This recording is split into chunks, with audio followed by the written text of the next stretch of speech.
नमस्ते सर। पहला सवाल से है। जी पिछले से हमारे साथ जुड़े हुए हैं। इनकी अटेंडेंस 90% और पार्टिसिपेशन रेट 20% है। रोहन जी अपने आप को अनम्यूट करें और अपना हाँ। सवाल रखिए। प्रणाम आचार्य जी। और मेरा सवाल थोड़ा पर्सनल सा है, मतलब पढ़ाई से रिलेटेड ही है। आचार्य जी, मैं काफी मतलब दुर्बल सा महसूस करता हूँ। मुझे हर एक के सामने मतलब झुककर बात करनी पड़ती है। मैं लोगों से आंख मिलाकर भी बात नहीं कर सकता हूँ। एक्चुअली मेरे दोस्त, सारे दोस्त अच्छी जगह पे पीजी लग चुके हैं। और मैं अभी तक पीजी की एग्जाम क्रैक नहीं कर पाया हूँ। पढ़ने बैठता हूँ तो कुछ ना कुछ विचार आते रहते हैं। मतलब बम्बार्डमेंट होती है थॉट्स की, तो पढ़ाई में मन नहीं लग पाता है, कंसंट्रेट नहीं कर पाता हूँ। मतलब जिसके कारण उदासीनता आती रहती है।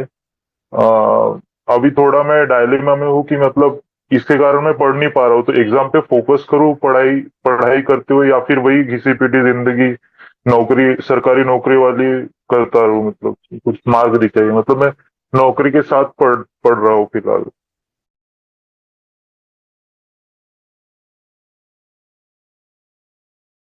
कोई क्यों डरेगा? सोचो तो सही। कोई क्यों डरेगा अगर उसको पता हो कि जो मिल सकता है वो भी एक सीमा के आगे महत्व का नहीं है, जो छूट सकता है वो भी नहीं है। कोई क्यों डरेगा? और आप तो पढ़े लिखे आदमी हो, जवान हो, शरीर है अच्छा, अभी उम्र बाकी है, बीमार भी नहीं लग रहे हो। क्या जरूरत होनी चाहिए ऐसे कांपते डगमगाते दिखने की, थर थर थर थर थर थर? क्यों? क्योंकि चार कोई मिल गए हैं ऐसे ही लफंगे, और कोई आके बता रहा है कि फलानी दिशा चले जाओ, ये करियर कर लो, वो कर लो। कोई और कुछ बता रहा होगा, किसी ने कुछ कह दिया, कोई ब्याह करके बैठा होगा, उसको देख करके कांप रहे हो। कमजोर पत्ते हो जाओगे तो साधारण हवा भी कपा देगी, है ना? लोगों को बहुत अजीब लगता है, कहते पर हमारी समस्या तो कैरियर रिलेटेड है ना, तो ये भजन में उसका समाधान कैसे मिलेगा?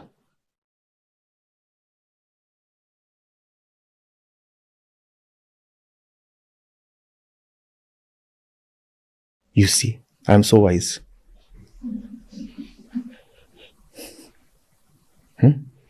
ये ऐसी सी बात है कि गाड़ी के पहिए नहीं चल रहे हैं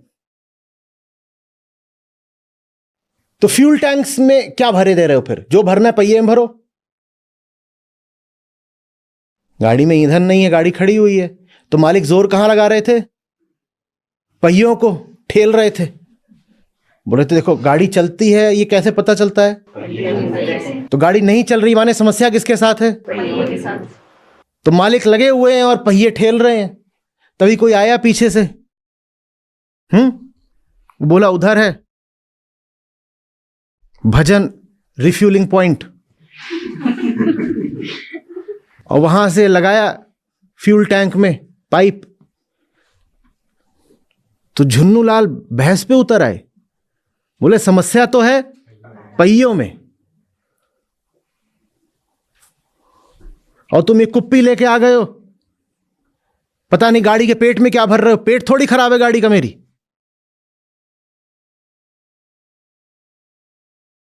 और ये जो तुम इसमें डाल रहे हो वो तो इतना असमर्थ है कि वो खुद नहीं चल सकता, पाइप में लोट कर आ रहा है, तो मेरे पहियों को क्या चलाएगा?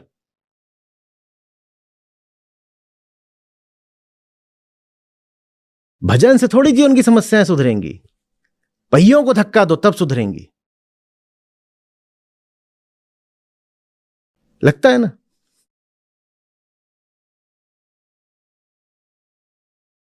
ये पता ही नहीं है मैं कौन हूं, कर्म किसको कहते हैं, जीवन यापन किसको कहते हैं। बुद्ध ने सम्यक आजीविका की बात करी, वो क्या चीज होती है कुछ पता नहीं है। मैं कौन हूं, रुपए पैसे से जीवन का रिश्ता क्या होता है कुछ पता नहीं है। कर्म जब लगातार करना ही है तो किस दिशा में होना चाहिए कभी सोचा नहीं, ये सब कुछ नहीं पता है। और जा रहे हैं करियर काउंसलर के पास। तुम्हें करियर काउंसलर की जरूरत है या गीता की? बोलो। गीता की।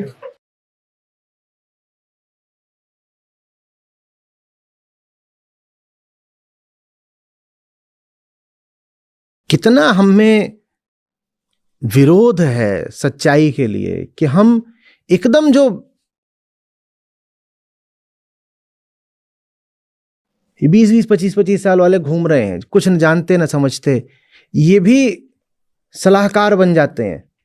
वो वहां पर अपना वो, हाँ मैं तुम्हें बताऊंगा तुम्हें क्या करियर का तुम्हारा होना चाहिए। क्यों, किस बात पर? क्योंकि उसका कोई एग्जाम क्लियर हो गया है तो वो कह रहा है मैं भी तुम्हारी करियर काउंसलिंग कर दूंगा। और जिसका नहीं हुआ वो उनको ऐसे देखता है, जी हाँ जी हाँ जी। वही जैसे आप किसी हॉस्टल में चले जाओ तो वहां फर्स्ट ईयर का जो होगा फच्चा निब्बा, वो सेकेंड ईयर वाले को ऐसे देखता है कि जी ये हैं ज्ञान गुण सागर।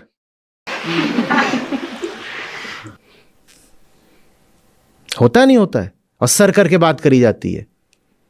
इसको सर बोल रहे हो? इसके तो सर अभी तक उगा ही नहीं है, ये सिर्फ धड़ है अभी।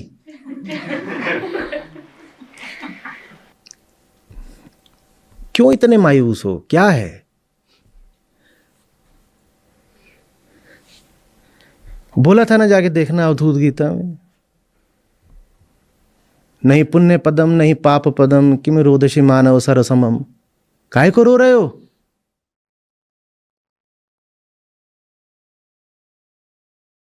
क्या हो जाएगा?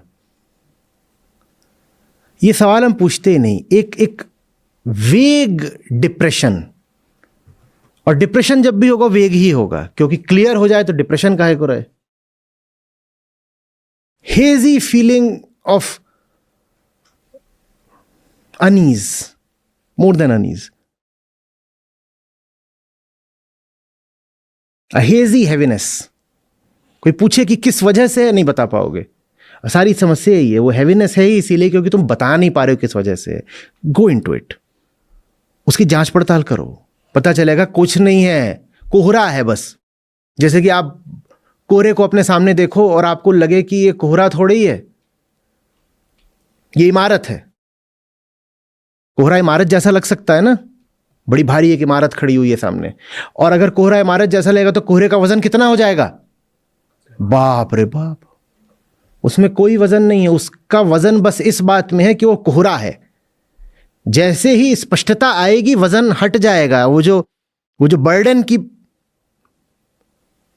प्रतीति होती है, वो जो बोझ सा सर पे रहता है वो हट जाएगा, क्योंकि बोझ वास्तव में है नहीं, कोहरा है जो बोझ जैसा प्रतीत हो रहा है।